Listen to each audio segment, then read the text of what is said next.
All right, we hit record and everybody else who needs it should have recording privileges. So if you didn't get it, let me know. Otherwise, we will get things started with Nick Hamilton. Nick, go ahead. Good afternoon, Asia.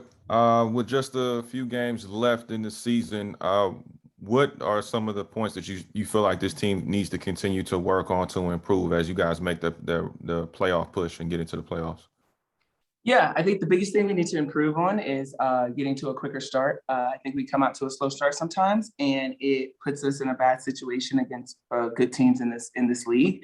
And so at the end of the day, I think once we come down with that and then capitalize on the defensive side, I think that's going to help us make this playoff push. But I don't think it's anything that we need to change up on the offensive side. It's more so just on the defensive side and just communicating more. Also, too, you've always been a connoisseur of the game of basketball. You always paid homage to the legends that have come before you, especially in the WNBA. Recently, they celebrated just what the dynasty of the Houston Comets with Tina Thompson and Cheryl Swoops and Cynthia Cooper have accomplished.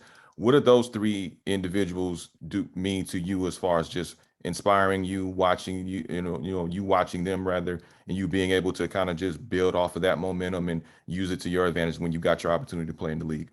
Yeah, I mean, they are the whole view of if you see her, you could be her. And it's something truly special that we have an opportunity to share these key moments with them. I will never forget being at All-Star this year, and Cheryl Swoops and I just having a casual conversation. Like, that's what it means the most to me, because, I look up to Cheryl Swoops and just her game and who she is as a woman off the court is just incredible. And to be able to have a whole conversation with a legend like that, it's definitely something that keeps me pushing and keeps me wanting to be the best that I could be, because they paved the way for Black girls like myself. And now it's my job to continue to pave the way for other young Black girls that want to be of me or Cheryl Swoops or Lisa Leslie or anyone else in between. So we just got to pay homage to them 100%. Thank you, Asia. Mr. Megdal. Hi, Asia. Good to chat with you as always. Yeah. Got a couple for you. You have a couple of teammates in Kelsey Plum and Dearica Hamby, who are obviously in the running for Sixth Woman of the Year. Dearica is the two-time reigning champ. I'm wondering, I don't want to put you on the spot to pick one or the other, just if you could take me through how you see the cases for both of them laying out. I mean, Dee speaks for herself. Dee, like you said, she's back to back. She does what she needs to do. She's definitely the glue of our team. So that's pretty much my case for that. She helps us stay together. She gets us going in all aspects. And then when it comes to KP, I mean, we all know KP. She's the first one in the gym, the last one to leave, one of the hardest working players that I've ever been around.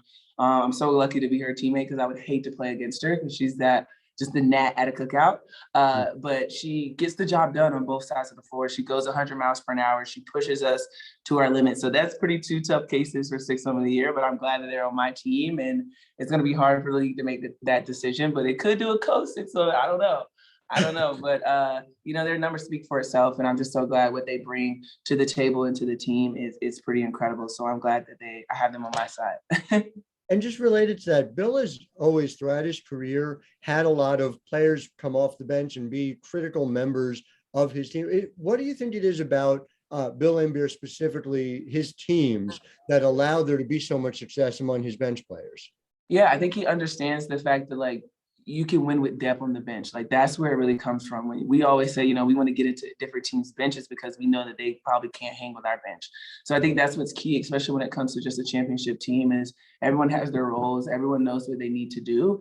And depth on the bench production is huge, especially down the line, because foul trouble or injury or anything can come up with your starters. And if you have a solid bench that can come in and there's no drop off, it's going to be hard to beat, or it's going to be a long night. So I think that's what he really kind of thrives off of when it comes to just bench production. Thanks, Asia. Mm-hmm. Asia, last question, a little bit unique. We're playing Chicago for the first time coming up here tomorrow, but then we play them 3 out of the next 5.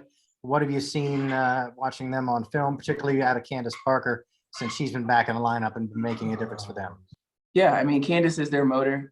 We all know that she's one of the best in our league at what she does, and they play well around her. They're meshing together pretty well. So for us, we just got to focus on us and our defensive assignments and things like that. But it's going to be a good game. It's really putting us in the playoff atmosphere because we play them so many times in a short period of time. So we just got to gear up and get ready for a battle and have fun with it. But yeah, they're definitely playing well together, especially on the road. So we just got to prep for them. All right, we will let you go and trade you for a lesser man, Bill Laimbeer.